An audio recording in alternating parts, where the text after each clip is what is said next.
তো হ্যালো সিএফসিয়ান, তোমরা যারা এই বছর এসএসসি পরীক্ষা দিছ, অর্থাৎ ভবিষ্যৎ এইচএসসি 28, তো তোমরা একটা ট্রানজিশনাল পিরিয়ড ফেস করবা কয়েকদিন, মানে কয়েক মাস কলেজ শুরু হওয়ার আগ পর্যন্ত।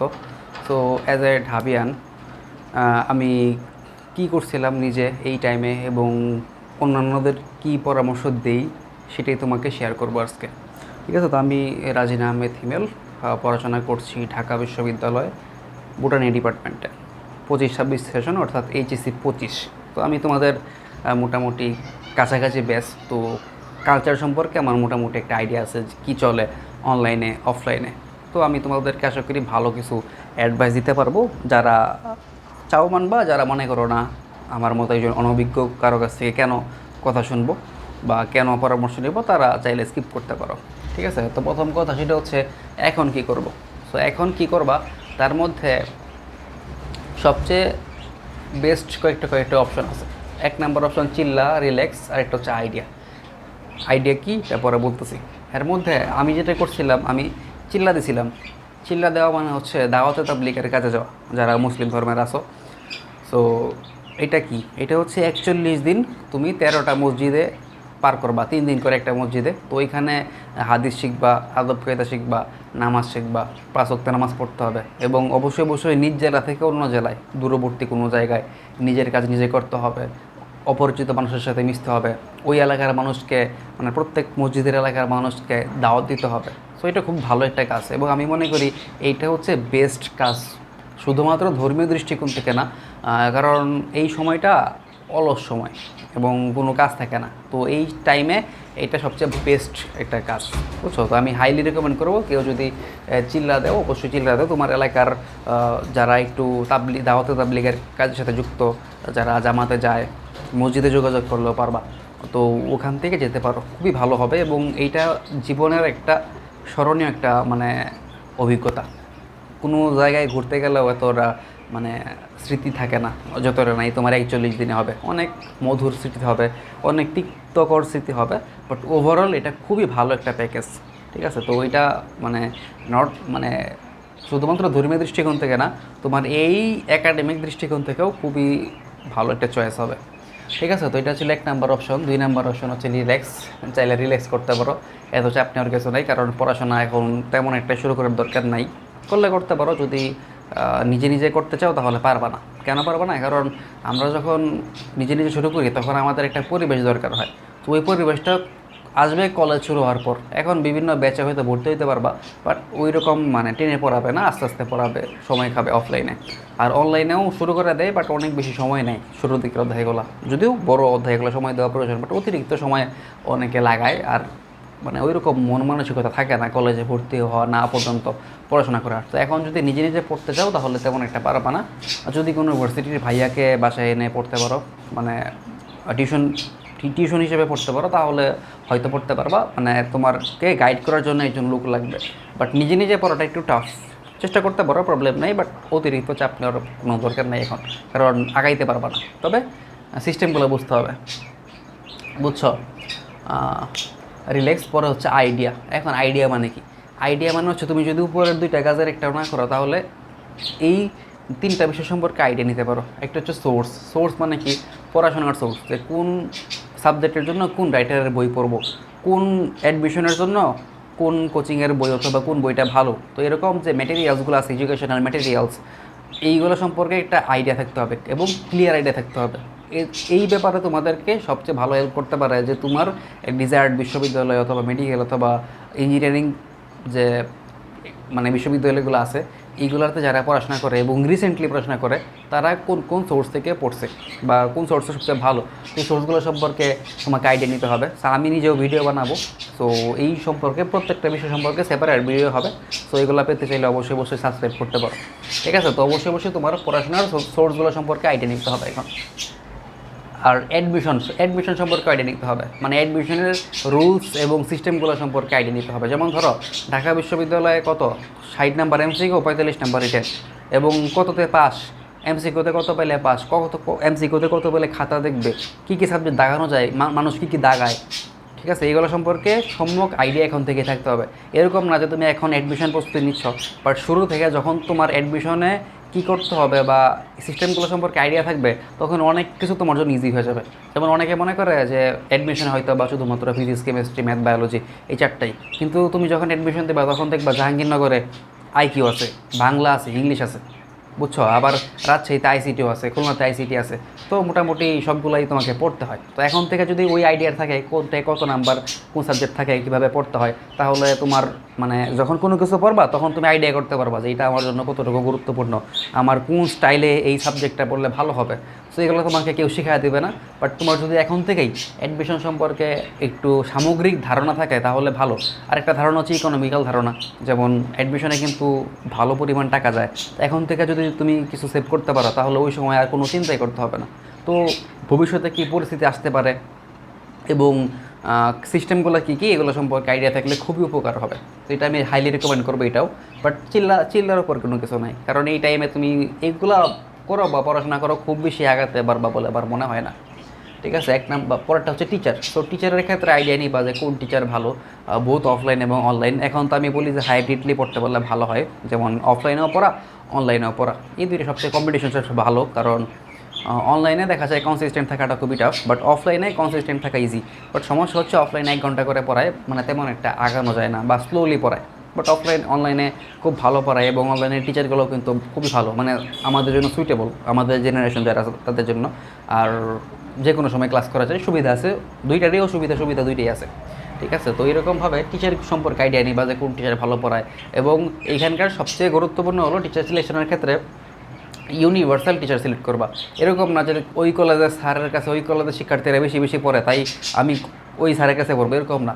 কিছু স্যার থাকেন যারা সব মানে অনেক ভালো পড়েন, তাদের কাছে মানে দল মত কলেজ নির্বিশেষে সবাই পড়ে। এরকম কিছু ইউনিভার্সাল শিক্ষক আইডেন্টিফাই করবা, তাদের কাছে পড়বা। ঠিক আছে, মানে এরকম না যে কলেজে পড়ায় তোমার কলেজের তোমার ভালো লাগছে ক্লাস এই কারণে পড়বে, এরকম না। তোমার অবশ্যই স্যারদেরকে ইউনিভার্সাল টিচার হতে হবে, কারণ ওনাদের দক্ষতা ভালো এবং ইউনিভার্সাল টিচাররা সবসময় গুছায় পড়ার। সো বর্তমান যুগে এই শুধুমাত্র গুছাতে পারার থেকে গুছায় পড়াটা খুবই গুরুত্বপূর্ণ এবং সোর্সগুলো কমপ্লিট করা খুবই গুরুত্বপূর্ণ। শুধুমাত্র আমি বুঝাতে পারি এইটা একজন ভালো টিচারের মানে সামগ্রিক বৈশিষ্ট্য না, অবশ্যই বুঝাতে হবে, কমপ্যাক্টলি বুঝাতে হবে, সোর্স ফিক্স করে বুঝাতে হবে। ঠিক আছে, এবং একটা সিস্টেমের মধ্যে রেখে পড়াতে হবে। সো এগুলো একটু খোঁজখবর নিলেই পাবা, কারা এরকম ভালো পড়াতে পারে, এইগুলো ফিক্স করবা। দেখো 2 নম্বর পয়েন্ট হচ্ছে বই কিনা। তো এখন অনেকে দেখবা বই কিনতেছে। আমি যখন ছিলাম তখন আমার অনেক বন্ধুবান্ধব বই কিনতেছিল। রেকর্ড কি হচ্ছে? হ্যাঁ, রেকর্ড হচ্ছে। তো আমার অনেক বন্ধুবান্ধব বই কিনে ফেলছিল, বাট তারা ধরা খাইছে পরে, কারণ আপডেটেড যে বইগুলো এগুলো তোমাদের কলেজ শুরু হওয়ার পরে আসবে বা ওই টাইমে আস্তে আস্তে আসতে শুরু করবে। এখন যে বইগুলো এগুলো সব পুরান বই। তো অনেকে বলে যে বই কেনার সময় দেখে নিতে যে আমাদের মানে তোমাদের আগের বেচের প্রশ্নগুলো আছে কিনা।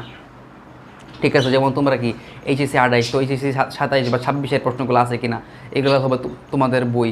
তবে অ্যাকচুয়ালি বই কোম্পানিগুলো দেখা যায় পুরনো বই সেম টু সেম থাকে, জাস্ট পিছনে প্রশ্ন লাগাই দেয়। তো ওইটা কোনো ভিত্তি না নতুন বই আইডেন্টিফাই করার জন্য। তোমাকে খুব ভালোভাবে খোঁজ খবর নিয়ে মিলিয়ে তারপর তোমার বই কিনতে হবে। তো নতুন বই কেনার ক্ষেত্রে সবচেয়ে সেন্সিটিভ বই হচ্ছে জুলজি, কারণ এইটাই সবচেয়ে বেশি পরিবর্তন হয়। অন্যান্যগুলো পরিবর্তন হতেও পারে, না হতে পারে, বা যতটুকু পরিবর্তন হয় তেমন একটা এফেক্ট ফেলে না। বাট বায়োলজির ক্ষেত্রে স্পেশালি জুলজি এটা খুবই সেন্সিটিভ একটা বই, মানে নতুন নতুন বইয়ের ক্ষেত্রে।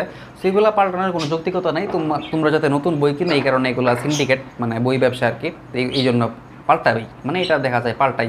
তো অনেক সময় দেখা যায় মানে গত বছর খুব কম পাল্টাইছিল, সমালোচনা হয়েছিল অনেক, এই বছর কী করে জানি না। তবে অবশ্যই বইটা একটু পরে কিনলে ভালো হয়। আপাতত পিডিএফ প্লাস অন্যান্য সিনিয়রদের থেকে বই সংগ্রহ করে পড়তে পারো, বাট বই কিনা একটু পরে কিনলে আমার মনে হয় ভালো। ঠিক আছে, আর যখন মেডিকেল অ্যাডমিশন টেস্ট দিবে এইচএসসি 26, তখন দেখবা ভাইয়ারা শুরু হবে তাদের অ্যাডমিশন টেস্ট। তখন দেখবা যে যারা ভাইয়া আছে বিভিন্ন অনলাইনে তারাই সেপারেট করে দিচ্ছে যে নতুন বই কী পরিবর্তন আছে, পুরাতন বই কী ছিল।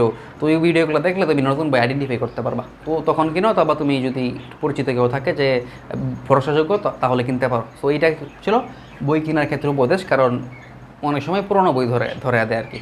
ঠিক আছে, আর অনেক সময় দেখবা যে অনেক বই পরিবর্তন হয় না, যেমন কেমিস্ট্রি আমাদের সময় পরিবর্তন হয় নাই। সো আমাদের সময় যদি কেউ কেমিস্ট্রি বই এক একটা কিনতো তাহলে তেমন একটা প্রবলেম ছিল না। এরকম খোঁজখবর নিয়ে তারপর বইটা কিনবো। ঠিক আছে, তারপর হচ্ছে কলেজ হয়তো তোমাদের পরে সিলেক্ট করতে হবে, মানে এখন তো সবাই মাত্র পরীক্ষা দিয়েছো, রেজাল্ট হবে, দেরি হবে রেজাল্ট হইতে। তারপর কলেজ। তো কলেজের ক্ষেত্রে আগে থেকে একটু ধারণা রাখবা, সেটা হচ্ছে গভর্নমেন্ট কলেজগুলো আগে দিবা। কারণ গভর্নমেন্ট কলেজে যেতে হয় না, যত যে সরকারি আসুক না কেন গভর্নমেন্ট কলেজে তোমার উপস্থিত হতে হয় না। প্রাইভেট কলেজের মধ্যে কিছু কিছু হাতে গোনা ভালো থাকে। বেশিরভাগ প্রাইভেট কলেজ দেখা যায় টাকা তো অনেক বেশি লাগেই, আর তোমার শুধু প্রথম দিকে বলে যে টিউশন লাগবে না, শুধুমাত্র কলেজের ক্লাস দ্বারা হবে। কলেজের ক্লাস দ্বারা একেবারেই হবে না। একটা বা দুইটা সাবজেক্ট হতে পারে, বাট সম্পূর্ণ কখনোই হবে না। তোমার নিজের পরে নিজেকে পড়তে হবে। তো এই কারণে গভর্নমেন্ট কলেজ সবচেয়ে ভালো। প্রাইভেট কলেজের ক্ষেত্রে দেখা যায় যে প্রথম দিকে একটু পড়া হইলেও, প্রথম 2-3 মাস পড়া হলেও পরবর্তীতে দেখা যায় শুধুমাত্র পোলাপান অ্যাটেন্ডেন্স নেওয়ার জন্য যায়, কারণ ঝামেলা করে। তো প্রথম দিকে রাখবো অবশ্যই গভর্নমেন্ট কলেজ। প্রাইভেট কলেজ পেলেও সমস্যা নাই, আমি নিজেও প্রাইভেট কলেজ থেকে পড়ছি, বাট তোমাকে রেকমেন্ড করবো যে গভর্নমেন্ট কলেজ থেকে পড়তে। গভর্নমেন্ট কলেজ থেকে পড়লে তোমার ফ্রি টাইম থাকবে, ওই ফ্রি টাইমে তুমি অফলাইনে প্রাইভেট পড়তে পারো, অথবা মানে এর সাথে মিক্স করে অনলাইনেও পড়তে পারো। তো খুব ভালো করার ক্ষেত্রে যে অ্যাডমিশনে খুব ভালো করবো, মানে প্রচুর পড়াশোনা করার ক্ষেত্রে বেশিরভাগ পড়াশোনা নিজেরই করতে হয়, ওই কলেজ থেকে মানে পড়া দিবে না তোমাকে। তো সবচেয়ে ভালো হয় যে গভর্নমেন্ট কলেজগুলো সিলেক্ট করতে পারো। আর এটা হচ্ছে কলেজ অ্যাডমিশন। অবশ্যই কলেজ অ্যাডমিশন মানে যেতে পারো, বাট মানে তোমার যদি ঢাকায় না যেয়ে অন্য জেলায় আসতে হয় তাহলে আমি রেকমেন্ড করবো না, কারণ আমি মনে করি যে নিজ জেলা থেকে বাসায় থেকে পড়াটা সবচেয়ে বেটার। একান্তই ঢাকার এনডিসি, তারপর কিছু কিছু আছে না নামকরা কলেজ, খুব নামকরা, ওখানে যেতে পারো। ওখানে গেলেও এই প্রাইভেট কলেজের মতোই তোমাকে ট্রিট করবে, বাট সুবিধা একটা পাবা যে সারা দেশে সবচেয়ে ভালো ভালো পোলাপান ওইখানে যায়। তো একটা ভালো একটা সার্কেল পাবা, এবং তোমার জন্য অনেক সময় পড়াশোনা করাটা ইজি হবে। ওইখানেও নিজের উপর নিজেকেই পড়তে হবে, বাইরে থেকে টিউশন অথবা অনলাইন থেকে পড়তে হবে ভালো করতে গেলে, কারণ কম্পিটিশন অনেক বেশি। তবে সুবিধা হচ্ছে নিজের পুরো পড়তে একটু সুবিধা হবে, কারণ ওই রকম বন্ধুবান্ধব পাবা। সো চেষ্টা করা উচিত। আমি যদিও দেই নেই, কারণ আমি থাকি ময়মনসিংহে, তো এখানেই ভালো ভালো কলেজ, আমার কলেজে মোটামুটি ভালো কলেজ, একটা পরিবেশ আছে এখানে পড়াশোনা করার জন্য। তো আমার ঢাকা যাওয়ার প্রয়োজন পড়ে নাই। তো আমি মনে করি এরকম যারা আছো জেলা শহরে, তাদের যদি একান্তই ওই রকম ঢাকার কলেজে না যাও, তাহলে নর্মাল কলেজে পড়ার জন্য ঢাকায় যাওয়ার কোনো যৌক্তিকতা নেই। নিজে জেলা থেকে পড়ো, তবে কলেজ অ্যাডমিশনগুলো দিতে পারো, হইলে না হইলে নাই, not so serious, but NDC একটু সিরিয়াসলি দিও আর ভালো কলেজগুলো। আর লাস্ট কথা হচ্ছে ব্যস্ত রাখতে হবে নিজেকে, কারণ এই টাইমটা একটা মানে ট্রানজিশনাল টাইম। একটা কথা আছে যে অলস মস্তিষ্ক শয়তানের রাস্তা না। তো এখন তোমাদের কিন্তু কাজ নাই কোনো, তোমরা মোটামুটি অলস সময় পার করবা। সো এই টাইমে যত প্রকার ইনসিডেন্ট, যত প্রকার কাহিনী, আকাম কুকাম, মানে এইগুলো তোমার সাথে হবে আর কি। তো মানে অনেকটা দেখছি আর কি এরকম, এই টাইমে স্কুলে খুব ভালো ছাত্র সেই টাইমে এরকম কিছু কাজ করছে, যার কারণে সেই কলেজে পড়ালেখাই করতে পারে নাই, বা ওই কামব্যাকটা করতেই পারেনি কখনো।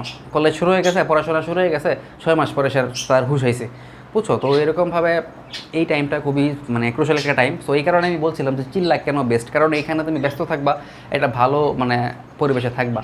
তো এই কারণে এটা বেস্ট ছিল, কারণ বাসায় থাকলে এটা দেখা যায়, আর যারা বাসায় ছিল তারা একে তো সময়টা ভালো পার করতে পারে নাই, প্লাস অনেক অনেক কাহিনী হয়েছে তাদের সাথে, কারণ কাজ থাকে না, তো উল্টাপাল্টা অনেক কিছুতে জড়া যায় অনেকে। তো এই টাইমটা অবশ্যই অবশ্যই নিজেকে ব্যস্ত রাখবা।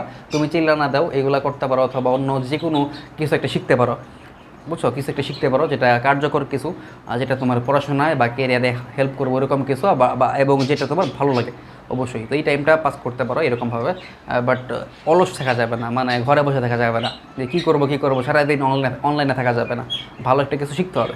ঠিক আছে? তো এই ছিল আমার ভিডিও। তো এই কথাগুলো মেনে চলতে পারো। আর যদি ভিডিওটা কার্যকরী মনে হয় এরকম আরও ভিডিও পেতে আমার চ্যানেলটা সাবস্ক্রাইব করতে পারো। ঠিক আছে? আজকে এই পর্যন্তই।